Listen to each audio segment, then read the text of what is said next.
Un buen médico no solo debe conocer la patología o el conjunto de síntomas que revelan una enfermedad en particular, sino que también ese médico debe conocer las causas que producen la enfermedad. Si un paciente tiene colesterol alto, no basta con que el médico le dé una receta. Seguramente ese paciente tendrá que cambiar sus hábitos alimenticios, porque de lo contrario va a recaer después que pase el efecto del medicamento.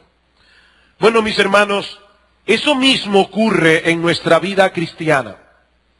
No basta con saber cuáles son los síntomas que pueden estar revelando el inicio de un proceso de decadencia espiritual, como vimos el domingo pasado. Nosotros debemos conocer también cuáles son las causas que provocan ese estado y así poder cuidarnos en una forma apropiada. La razón por la que nosotros debemos examinarnos a nosotros mismos regularmente, como dice Pablo en 2 Corintios capítulo 13, versículo 5, no es únicamente para estar seguros de que en verdad nosotros hemos creído en Cristo. Ese autoexamen también es necesario para conocer cuál es el estado en que se encuentra nuestra salud espiritual. Ese autoexamen es algo que nosotros deberíamos hacer al menos cada vez que vengamos a la iglesia a celebrar la cena del Señor, como dice Pablo en 1 Corintios 11, 28. Pero no solamente en el momento de la cena. Mis hermanos, nuestras almas necesitan chequeos médicos regulares. Por supuesto, yo debo hacer aquí la aclaración de que nosotros debemos evitar los extremos. Nosotros debemos evitar el extremo de ser introspectivo, el extremo de poner nuestro corazón bajo una lupa todo el tiempo para examinar cada cosa que nosotros decimos, cada cosa que hacemos, cada motivación. Eso sería padecer una especie de hipocondría espiritual. Nosotros no debemos ser hipocondríacos. Pero hermanos, al mismo tiempo, nosotros debemos evitar ese tipo de descuido que puede llevar a un creyente a apartarse del Señor, alejarse en su vida espiritual sin darse cuenta siquiera. Dice el autor de la carta a los Hebreos en el capítulo 2, que es necesario que con más diligencia atendamos a las cosas que hemos oído, no sea que nos deslicemos. Y como se ha dicho otras veces, esa frase puede expresar la idea de un barco en el puerto que ha perdido las amarras y poco a poco el golpeo incesante de las olas comienzan a apartar el barco. Y cuando vienen a darse cuenta, el barco se está muy lejos de la costa. Queridos hermanos, el hecho de que la salvación sea segura no quiere decir que nosotros debamos ser ligeros y descuidados espiritualmente. Pablo dice en Filipenses capítulo 2 que nosotros debemos ocuparnos en todo lo concerniente a nuestra salvación con temor y con temblor. Y una de las cosas que debemos hacer en dependencia del Espíritu de Dios es mantener bajo vigilancia las causas que pueden llevarnos a caer en un proceso de declinación espiritual. ¿Cómo es posible que un creyente verdadero caiga en ese estado? ¿Qué es lo que ocurre en la vida de tantos cristianos que terminan finalmente declinando en su vida espiritual? Pero hay varias cosas, veremos algunas hoy, veremos otra ya cuando yo regrese de viaje, pero la primera de ellas es descuido en vigilar y guardar el corazón. Proverbios capítulo 4. Libro de Proverbios capítulo 4. Primera causa de declinación espiritual, descuido en vigilar y guardar el corazón. Dice el proverbista en el capítulo 4, versículo 20, hijo mío, está atento a mis palabras, inclina tu oído a mis razones, no se aparten de tus ojos, guárdalas en medio de tu corazón, porque son vida a los que las hallan y medicina a todo su cuerpo. Evidentemente lo que este padre le está diciendo a su hijo es, hijo mío, lo que te voy a decir ahora es de extrema importancia. Guarda esto en tu corazón. ¿Y qué es eso que este padre va a decir a su hijo y que tiene tal importancia? Versículo 23, sobre toda cosa guardada, guarda tu corazón, porque de él mana la vida. Todos nosotros sabemos aquí que el corazón es una parte vital de nuestra vida física. Cuando el corazón deja de latir, el hombre muere. Así que nosotros podemos decir, sin ser exagerados, que cuidar el corazón es cuidar la vida. Cuidar el corazón es cuidar la vida. Bueno, mis hermanos, lo mismo podemos decir de la vida espiritual. Debemos guardar el corazón. Debemos cuidar las arterias que llevan la sangre al corazón, porque de él mana la vida.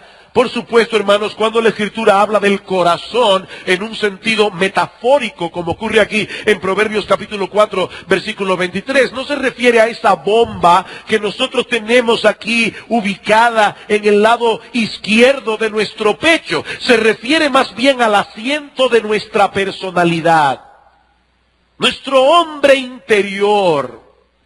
Lo que somos espiritualmente, es allí en el corazón donde reside nuestro entendimiento, donde reside nuestra voluntad, donde residen nuestros afectos.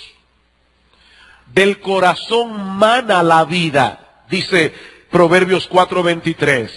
Es del corazón que surgen nuestros pensamientos, nuestras decisiones, nuestras acciones, nuestros sentimientos. Por eso se nos manda en la Escritura a poner toda diligencia en guardar el corazón. Debemos poner en esa tarea todo nuestro empeño. Dice el autor de Proverbios, más que el empeño que tú pones en cuidar o guardar cualquier otra cosa. Hermanos, muchas veces nosotros decimos con la boca que apreciamos algo. Nuestros hechos dicen todo lo contrario. Por ejemplo, ¿cuántas personas de buena posición social tienen sus joyas bien guardadas en casa? Muy bien guardadas. Yo me pregunto cuántas personas le dan a las personas del servicio la llave donde está la caja fuerte o la combinación de la caja fuerte donde ellos guardan sus joyas. Supongo que nadie lo hace. ¿Cuántas personas dejan en manos de personas desconocidas prácticamente la vida de sus hijos? ¿Cuántas madres dejan a sus hijos en manos de otras personas? Ahora, si usted le pregunta, ¿qué es lo más importante de tu vida, tus joyas o tus hijos? Evidentemente va a decir, no, mis hijos. Pero no es lo que nosotros decimos con la boca, es lo que nosotros hacemos. Es lo que nosotros hacemos. Ustedes recordarán aquella famosa historia que creo escribió Rabindranath Tagore, un escritor hindú que ganó el premio Nobel hace unas décadas atrás. Rabindranath Tagore compuso una historia donde habla de una mujer viuda que al morir su esposo y quedar completamente en la indigencia, decide irse al desierto con su hijo a morir. Ella no quería morir en el pueblo.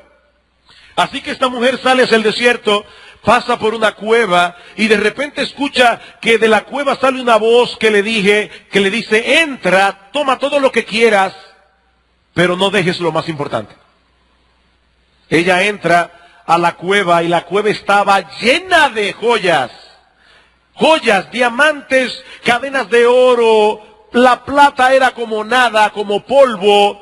Y esta mujer comienza a aviarse de todo lo que puede. Y la voz le decía, toma todo lo que quieras, pero no dejes lo más importante. Pero llegó un momento ya que la mujer no podía más, así que puso a su niño ahí al lado y siguió echándose cosas en los bolsillos, cuantas cosas pudo, y la voz le decía, apúrate, la puerta de la cueva se va a cerrar, puedes tomar todo lo que quieras, pero no olvides lo más importante. Ella siguió como una loca tomando joyas hasta que de repente comenzó la puerta a cerrar y esta mujer por fin pudo salir a tiempo. El problema es que dejó al niño adentro. Hermanos, ¿qué es lo que más importa en nuestras vidas? ¿Qué es lo que más importa en nuestras vidas? ¿Es lo que nosotros podemos comprar con dinero? Bueno, dice el autor de Proverbios, yo estoy seguro que tú tienes cosas que tienes bien guardadas en tu casa, tu pasaporte, tus joyas, tus documentos. Sobre toda cosa guardada, guarda tu corazón. No hay absolutamente nada. Tú no tienes ninguna posesión que sea más importante que tu corazón. Porque allí residen los principios que rigen nuestra vida, tanto para pecar como para ser santos. El hombre bueno del buen tesoro del corazón saca buenas cosas, dice el Señor. Y el hombre malo del mal tesoro saca malas cosas. Y en otro lugar nos advierte que es del corazón que salen los malos pensamientos, los homicidios, los adulterios, las fornicaciones, los hurtos, los falsos testimonios, las blasfemias. Del corazón. Mi hermano, no busques el origen de tus pecados en ningún otro lugar. No busques el origen de tus pecados fuera de ti. El origen está en tu corazón. Pero es allí también donde opera la gracia redentora de Cristo, restaurando y purificando el corazón, de tal manera que ese sentido de autodependencia que nosotros tenemos es sustituido por la fe. Ese amor desordenado que tenemos a nosotros mismos es removido por el amor a Dios y el amor al prójimo. Esa rebeldía, obstinación, terquedad que nos caracteriza es removida por la obediencia. Nuestro egocentrismo es removido por la autonegación. Eso es la salvación. El problema es que aún queda en nosotros residuos de corrupción que deben ser mortificados, ya que de lo contrario nos llevarán al pecado otra vez. Ahora, yo sé que esa palabra mortificación no está de moda en estos días. Esa es una palabra que ya ni suena en las iglesias evangélicas, mucho menos en el mundo. La mortificación del pecado.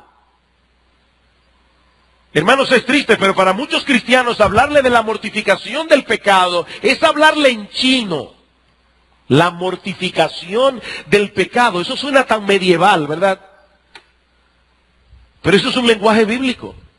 En Romanos capítulo 8, versículo 13, Pablo dice que nosotros en dependencia del Espíritu de Dios debemos hacer morir las obras de la carne. Eso es mortificación.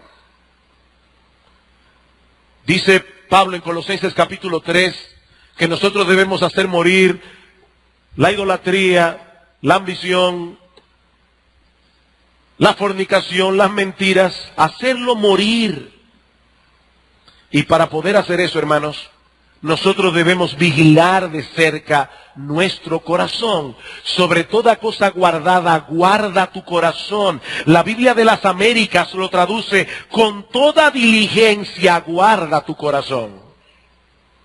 Comentando acerca de este pasaje, dice George Lawson: un huerto descuidado no estará tan lleno de cizaña como un alma descuidada lo estará de pensamientos vanos y pasiones exorbitantes que Dios aborrece y que son peligrosas para nuestra felicidad, para nuestra paz, para nuestra firmeza y para nuestra estabilidad. Aquellos que les gusta trabajar en el jardín saben que las malas hierbas no solamente afean el jardín, Ese no es el único problema. Es que las malas hierbas consumen la fuerza y el vigor de las plantas que han sido sembradas allí. Bueno, mi hermano, yo quiero que tú visualices tu corazón como un jardín. Un jardín en el que Dios ha plantado la gracia de la fe, la gracia del amor, la esperanza, la mansedumbre, la humildad y muchas otras gracias más.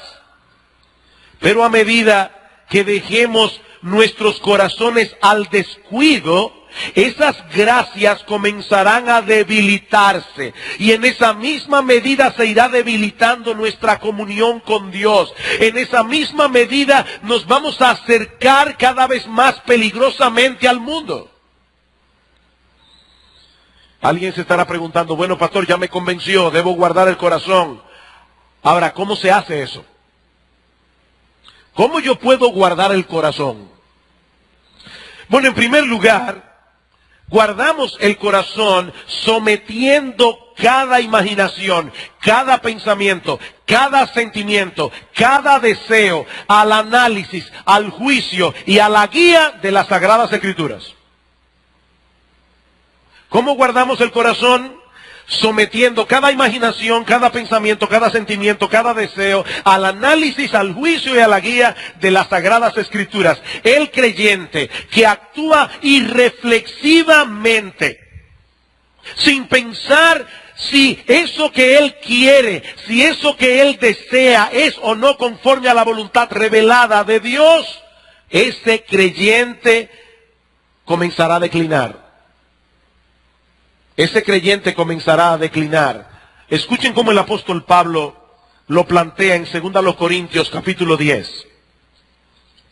2 Corintios capítulo 10, versículos 3 al 5. Dice Pablo, pues aunque andamos en la carne, no militamos según la carne, porque las armas de nuestra milicia no son carnales, sino poderosas en Dios para la destrucción de fortaleza, derribando argumentos y toda altivez que se levanta contra el conocimiento de Dios y llevando cautivo todo pensamiento a la obediencia a Cristo. Mi hermano, ¿sabes qué pasó el día que tú te convertiste?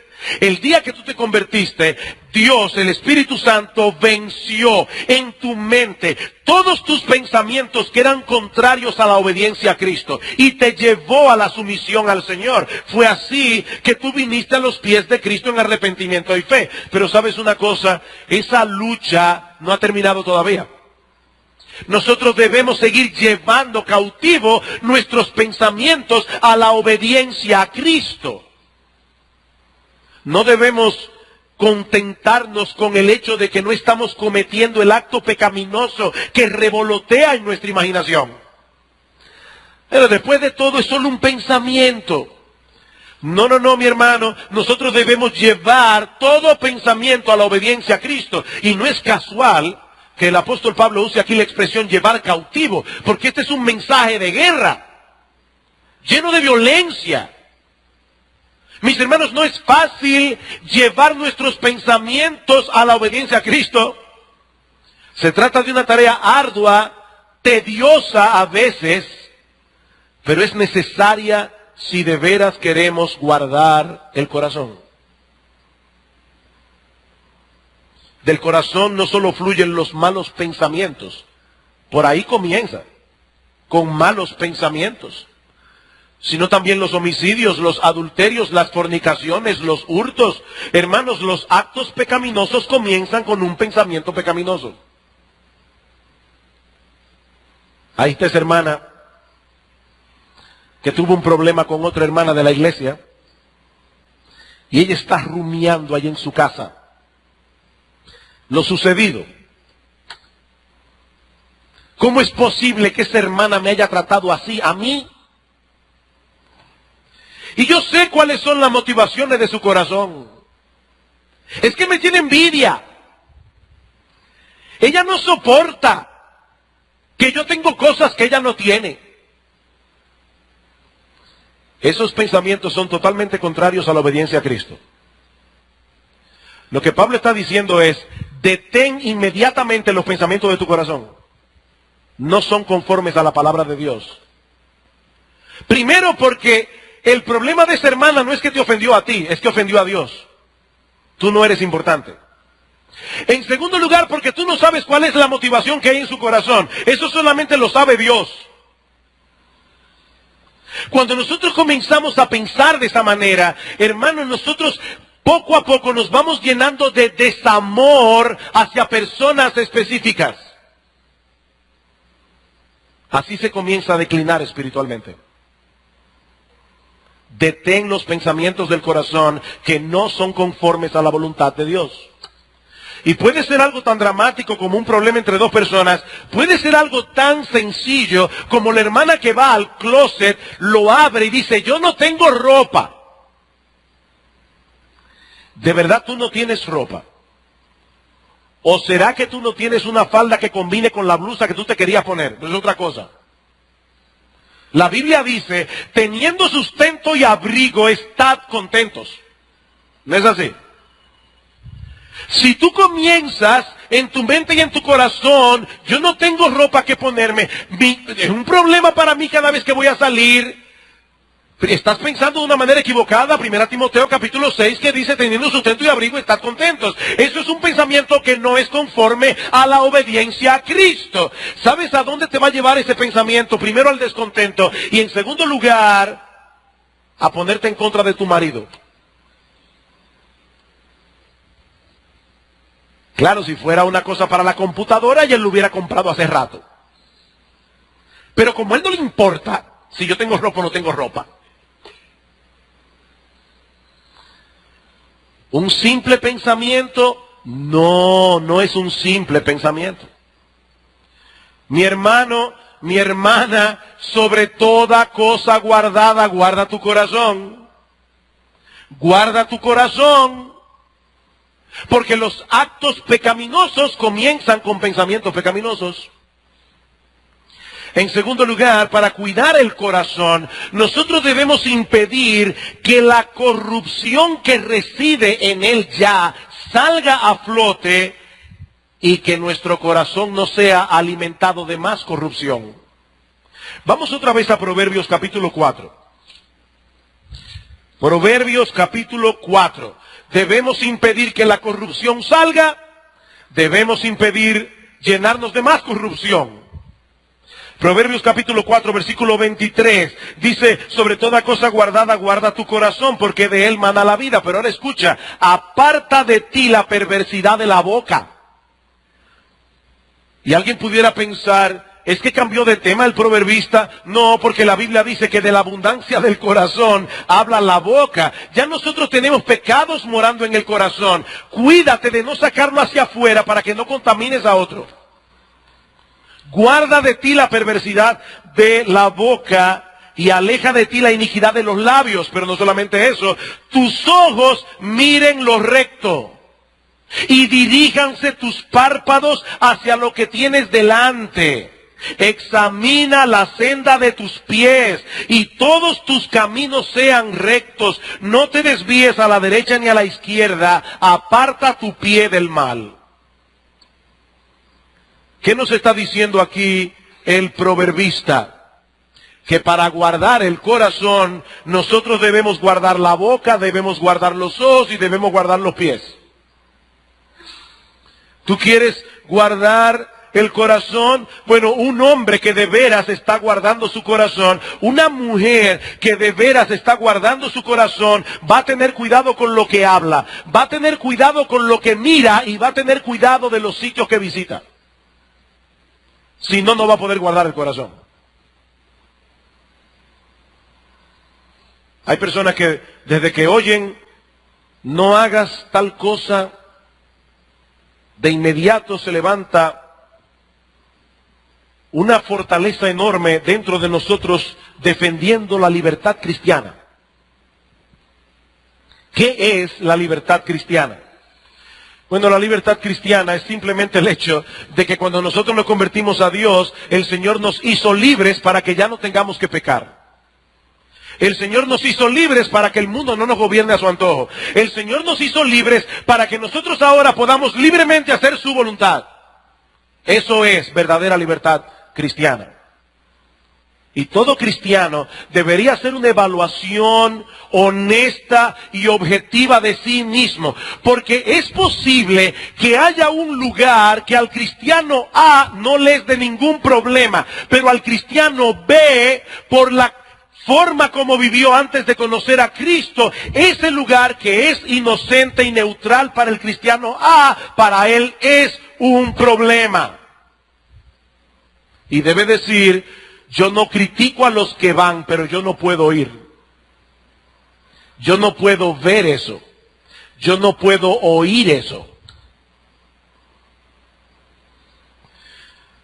¿Saben una cosa, mis hermanas queridas? Todas esas revistas Vanidades, ese nombre es fantástico. Vanidades. Hola. Todas esas revistas tienen una meta. Primero, llevarte a vivir la vida de gente que a ti no te importa. Segundo, sembrar descontento en tu corazón. De tanto ver la vida del jet set, y que van aquí, que van allá, y tú no puedes ni siquiera pagar un carro público, un taxi para ir a Baní. ¿Ustedes creen que eso es inocuo? No, eso no es inocuo. Yo no estoy diciendo, en la iglesia bíblica del Señor Jesucristo los pastores prohíben leer vanidades. Yo no estoy diciendo eso.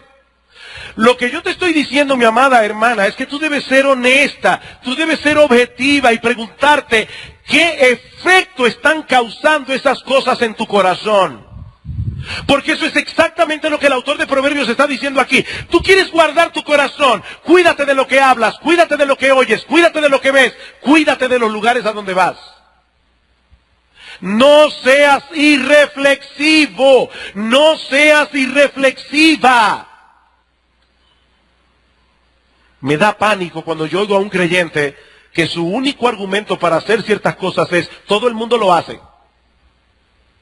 ¿Y qué importa si todo el mundo lo hace? Ese no es el problema. El punto es cómo eso te afecta a ti. ¿Cómo te afecta a ti? En el libro de Jerry Bridges, En pos de la santidad, él pone el ejemplo de un individuo que fue instructor de patinaje sobre hielo cuando era inconverso.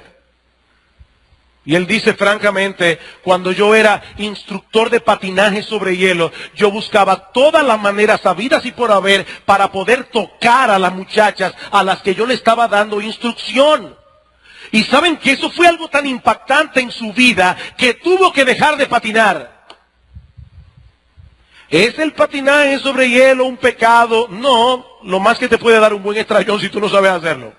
No es pecaminoso. Pero en la vida de ese creyente, él fue lo suficientemente honesto como para saber que para él era un problema.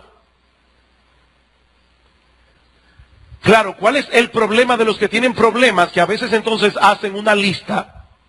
Todo el que patina sobre hielo es un carnal. No, para ti es un problema. No necesariamente para el otro. Así que el asunto aquí no es hacer una lista. El asunto es guardar el corazón. Guardar el corazón. Un texto para poner encima de la televisión.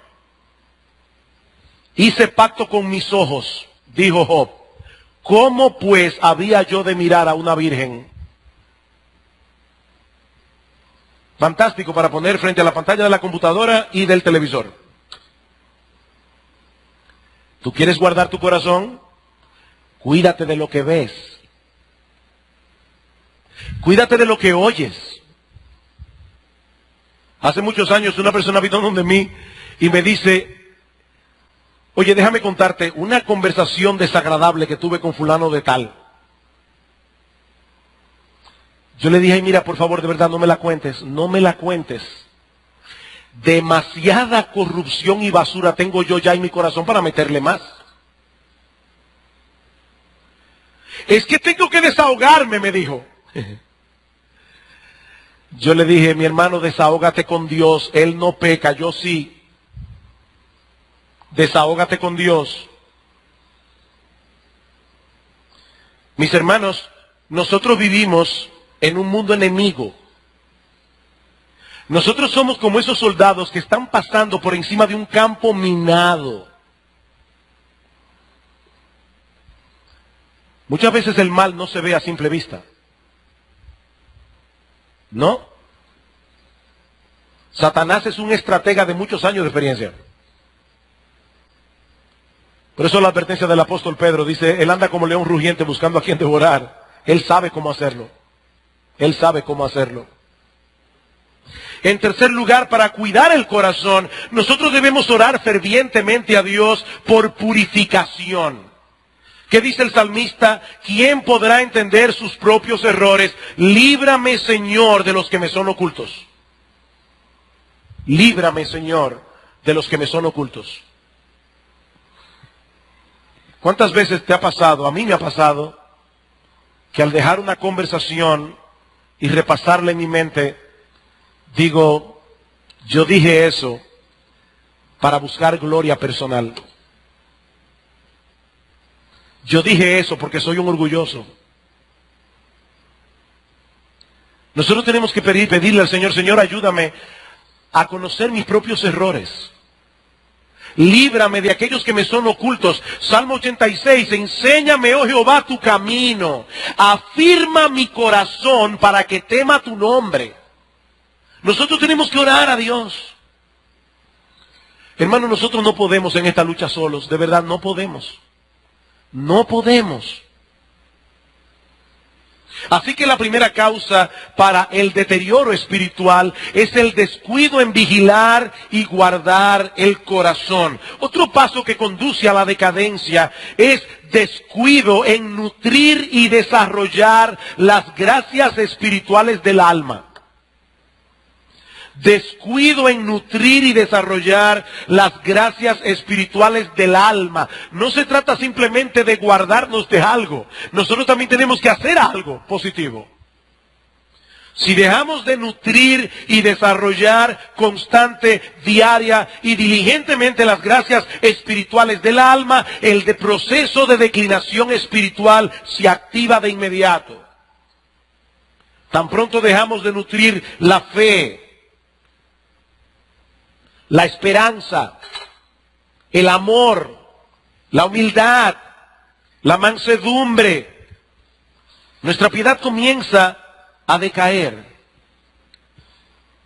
Hermanos, son esas gracias las que Dios nos ha conferido en la salvación, las que han de guardar nuestras almas en santidad y las que nos permitirán crecer y estar cerca de Él. En la medida en que esas gracias crecen y se desarrollan, en esa misma medida nosotros desearemos cada vez más santidad, más cercanía con aquel que es la imagen misma de esas gracias, nuestro bendito, precioso y glorioso Señor y Salvador Jesucristo. La esperanza. Pensemos en la esperanza. El apóstol Pablo describe a los incrédulos en Efesios capítulo 2 como personas que viven sin Dios y sin esperanza en el mundo. Esto quiere decir, hermanos, que nosotros los creyentes no solamente tenemos a Dios, nosotros tenemos una esperanza que no será avergonzada, una esperanza que produce un efecto purificador y santificador en nuestras almas. La santidad se alimenta de esperanza. Primera de Juan, capítulo 3, versículo 2, dice que el que tiene esa esperanza de que algún día verá a su Señor, y en ese día nosotros seremos hechos semejantes a Él, porque le veremos tal como Él es. Y dice Juan, el que tiene esa esperanza se purifica a sí mismo. Se purifica a sí mismo. Esa esperanza que nosotros tenemos en los cielos nuevos, en la tierra nueva, por un lado, desarraigan nuestras almas del apego por este mundo. Este mundo es chilata en relación con eso. Pero por el otro lado, esa esperanza contribuye a vivir aquí y ahora el estilo de vida que caracterizará la vida venidera. La esperanza alimenta la piedad. Ahora, ¿qué sucede cuando el creyente deja de fortalecer y desarrollar su esperanza? ¿Qué sucede cuando el creyente comienza a perder de vista lo que le espera cuando el Señor regresa en gloria? ¿Qué sucede? Que sus ojos no van a poder ver más allá de las realidades presentes de esta vida y su corazón se llenará de ansiedad por las cosas de este mundo y su ansiedad despegará su alma de Dios. Fíjense el proceso. Dejo de ver la esperanza, comienzo a poner mis ojos en las cosas de este mundo, eso llena mi corazón de ansiedad. Un corazón ansioso no puede recibir la palabra predicada. Providencialmente el hermano Joris leyó en el día de hoy porque tocaba Mateo capítulo 13.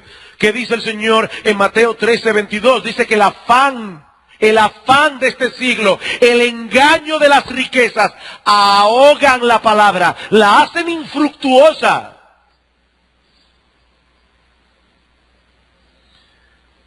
Mi hermano, recuerda que en todos nosotros, los cristianos, existe una tendencia secreta, perpetua y alarmante, como dice Octavio Winslow, de alejarnos de Dios. Si dejas de ocuparte de tus gracias, si dejas de alimentar tu fe, tu esperanza, tu amor, ellas no crecerán solas, decaerán, se debilitarán cada vez más y tu vida espiritual se debilitará también. Y allí estará este creyente sentado en un banco de la iglesia, cantando junto con los demás, leyendo la escritura, muy bien religioso por fuera. Por dentro estará carcomido y debilitado en gran manera. Y alguien puede estar pensando otra vez, perfecto pastor, ya me convenció, ahora ¿cómo yo nutro y ejercito las gracias espirituales? Ese lenguaje me es abstracto. Bien, vamos a ver cosas concretas. En primer lugar, a través de la oración continua. A través de la oración continua. Efesios capítulo 3. Efesios capítulo 3. Mis hermanos, nosotros tenemos que cuidarnos porque muchas veces, y yo me incluyo allí, muchas veces nuestras oraciones parecen una lista para los Reyes Magos. Señor, yo quiero esto, un mejor carro, un mejor sueldo, esto, aquello, lo otro y lo demás allá. Oigan cómo oraba Pablo. Por esta causa, Efesios 3:14, doblo mis rodillas ante el Padre de nuestro Señor Jesucristo, de quien toma nombre toda familia en los cielos y en la tierra, para que os dé conforme a las riquezas de su gloria. Me fascina eso. No para que os dé de sus riquezas en gloria. Lo he dicho muchas veces, lo voy a repetir. Si Donald Trump o Bill Gates te da de sus riquezas, puede ser $1 millón y pueden ser 5 centavos. Porque ambos salieron de sus riquezas. Ahora, si Bill Gates o Donald Trump te da conforme a sus riquezas, eso es otra cosa. Y este texto no dice que Pablo estaba pidiendo para que Dios nos dé de sus riquezas. Dice allí, oro a Dios para que os dé conforme a las riquezas de su gloria, el ser fortalecidos con poder en el hombre interior por su espíritu, para que habite Cristo por la fe. Y alguien dirá, pero pastor, espérese un momento. ¿Y Cristo no habita ya en el corazón de todos los creyentes? Sí, pero la palabra habitar que usa Pablo allí es una palabra compuesta que significa hacerle una habitación confortable a Cristo en el corazón. Hay creyentes que tienen a Cristo morando en su corazón, pero está trancado en el closet de la ropa blanca. Ahí es que tienen reservado al Señor. Y Pablo dice, yo le pido a Dios que los fortalezca en el hombre interior para que Cristo tenga en vosotros una morada confortable en vuestro corazón, a fin de que arraigados y cimentados en amor, seáis plenamente capaces de comprender con todos los santos cuál sea la anchura, la longitud, la profundidad y la altura, y de conocer el amor de Cristo que excede a todo conocimiento, para que seáis llenos de toda la plenitud de Dios. ¡Wow! ¡Wow! ¡Qué petición!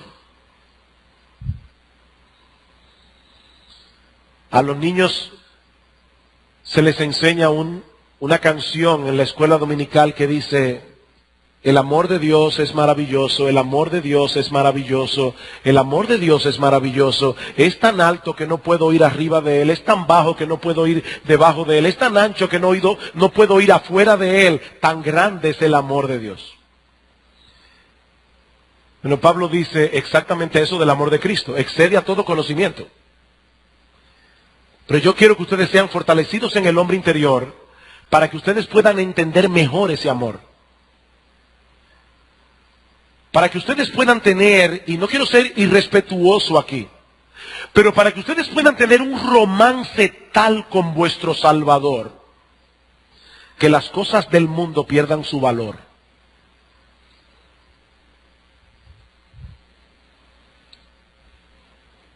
Mis hermanos, la Escritura nos enseña que Dios es para nosotros una fuente inagotable de poder y de vigor espiritual.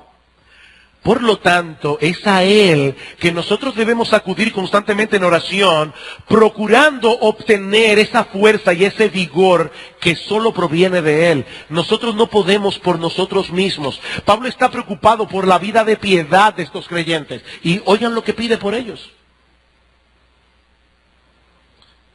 Lo mismo vemos en Epafras, un siervo de Dios que trabajó por la iglesia de Colosas. Dice Pablo, os saluda Epafras, el cual es uno de vosotros, siervo de Cristo, siempre rogando encarecidamente por vosotros en sus oraciones, para que estéis firmes, perfectos y completos en todo lo que Dios quiere.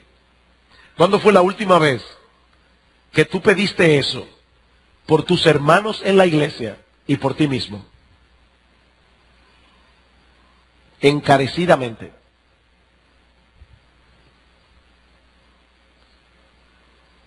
Nuestras oraciones revelan aquello a lo que nosotros le damos importancia.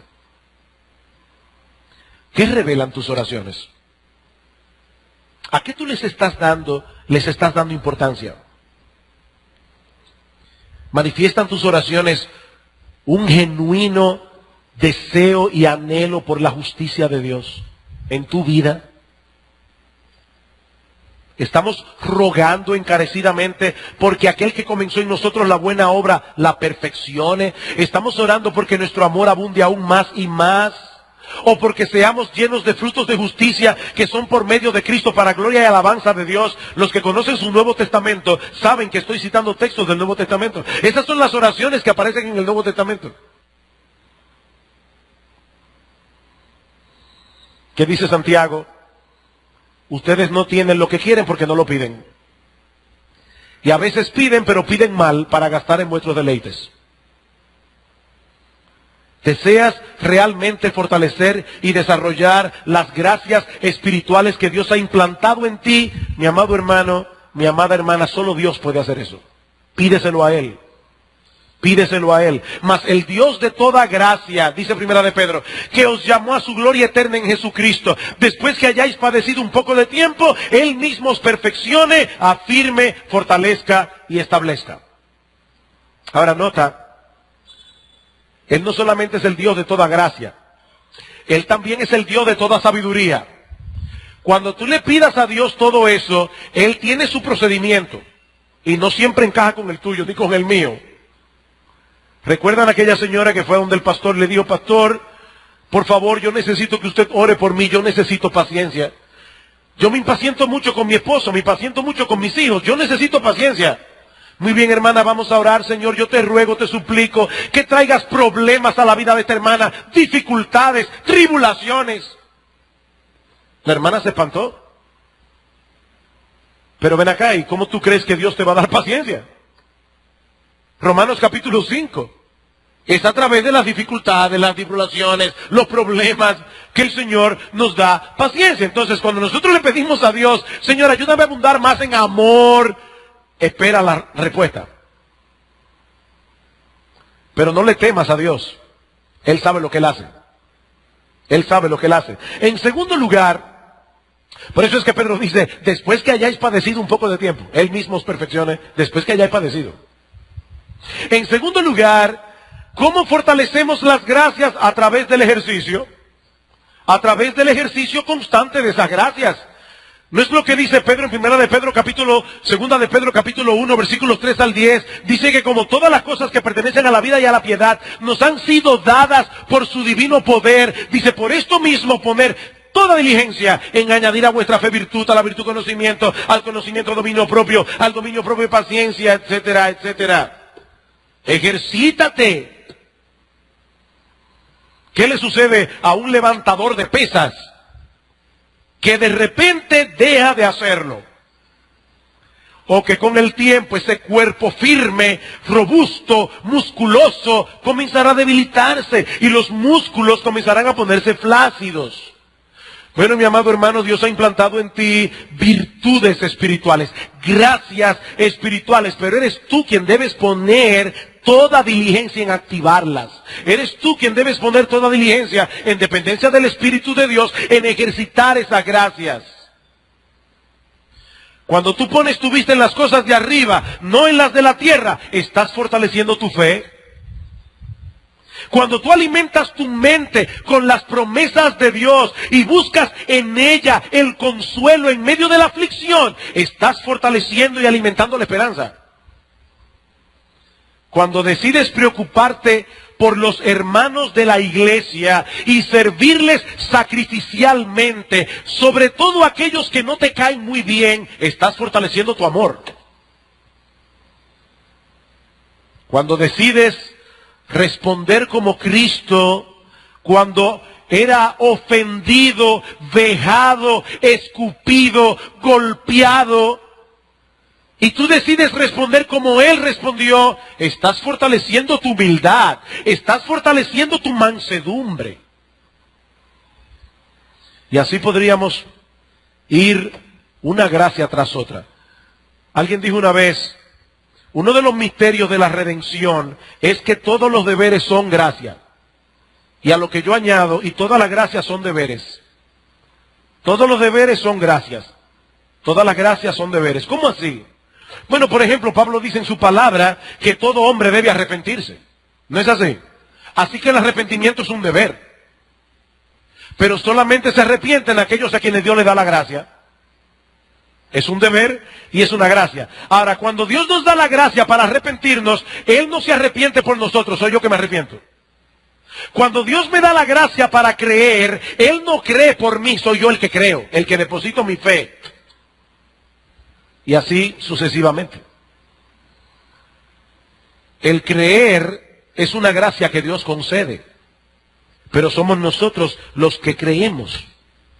Dios ha derramado en nosotros su amor. Es una gracia. Pero somos nosotros los que amamos. Y en la medida en que ejercitamos esas gracias, siendo responsables en ponerlas a funcionar, estas gracias se desarrollan y se fortalecen. Así que las gracias son fortalecidas a través de la oración, a través del ejercicio continuo, pero sobre todo y por encima de lo demás, y esto es muy breve, esas gracias son alimentadas y fortalecidas con Cristo mismo. Con Cristo mismo. Ya nosotros vimos eso en el primer sermón. Las gracias que Cristo ha implantado en nosotros son suyas y son alimentadas por Él. Nosotros estamos vivos espiritualmente porque Cristo nos comunicó su propia vida.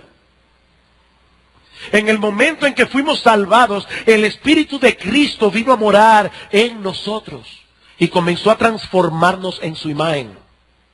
Ese es el proceso en el que estamos ahora. Ya no vivo yo, mas vive Cristo en mí.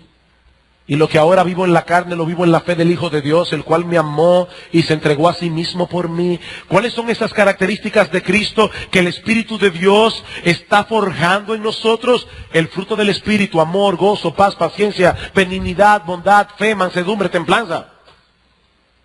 Cristo es eso perfectamente. Nosotros no. Estamos creciendo en eso. ¿Y qué tenemos que hacer? Alimentarnos de Cristo por la fe. Alimentarnos de Cristo por la fe.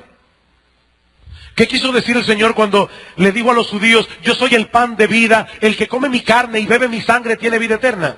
Evidentemente no estaba hablando del ritual de la misa. Ni siquiera estaba hablando de la Santa Cena. El que cree en mí tiene vida eterna. Dices en ese mismo texto, es creer en Él, creer en Él. Pero hermanos, ¿saben una cosa? No es creer en Él para conversión solamente. Por fe andamos, no por vista. Es que nosotros debemos vivir la vida cristiana depositando nuestra fe en Cristo todo el tiempo, todo el tiempo, todo el tiempo. Fe en Él, fe en Él. Es por medio de la fe que nosotros debemos ver su gloria. Es por medio de la fe que nosotros debemos verle como nuestro sumo sacerdote. Cada vez que pecamos, Señor, perdóname. Yo sé que por tu muerte en la cruz soy perdonado. Es por medio de la fe que yo debo ver a Cristo sentado en su trono como el Rey de Gloria, a quien yo debo obedecer, cuya voluntad yo debo someterme. Por fe, es por medio de la fe que yo veo a Cristo a mi lado, en medio de las dificultades, porque Él ha prometido, de aquí yo estoy con vosotros todos los días hasta el fin del mundo. Es así que nos alimentamos de Cristo.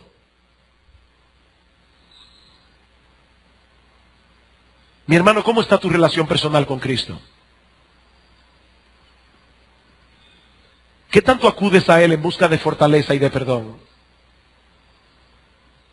¿Qué tanto tú meditas en su persona? ¿Tú lo recuerdas durante el día? ¿Es dulce tu meditación en Él, como dice un salmo, perdón? ¿Qué tan consciente o qué tan conscientemente tú tratas de imitarlo a Él? ¿Qué tan conscientes estamos de su presencia en nuestra vida? El Señor está a nuestro lado. ¿Ustedes creen, hermanos, que muchas parejas de esposos que dicen ser cristianas se tratarían como se tratan si estuvieran conscientes de que Cristo está en medio de ellos? Yo lo dudo. De verdad yo lo dudo. Es que olvidamos a Cristo. Olvidamos a Cristo. Bien, hermanos, en el siguiente sermón consideraremos otras dos causas de decaimiento espiritual. Por ahora solo quiero añadir que así como el reino físico tiene sus leyes, el reino espiritual también. No podemos ignorar la ley de la gravedad. Niños, nunca jueguen a ser Superman, porque se van a dar bien duros. No importa que tengan la capa. Nosotros no podemos violar la ley de la gravedad. Nosotros no podemos violar las leyes de Dios y pensar que no vamos a caer.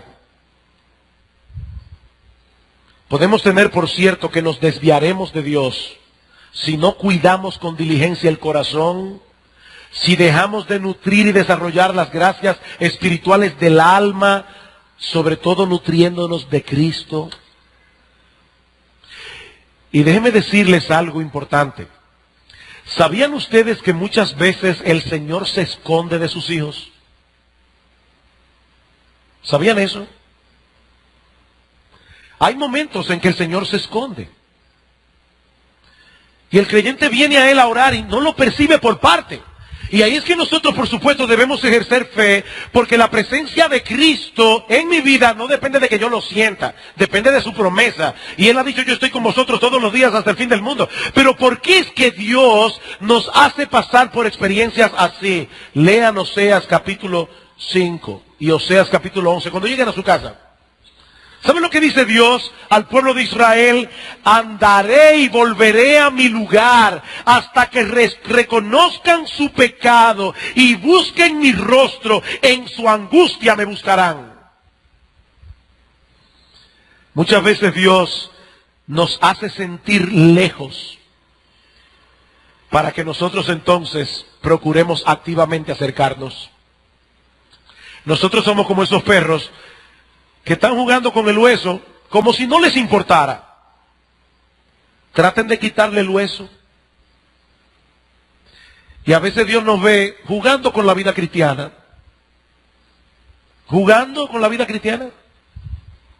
Cogiendo lo suave.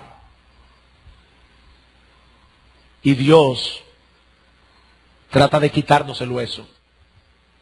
¿Saben para qué? Para que despertemos. Para que despertemos.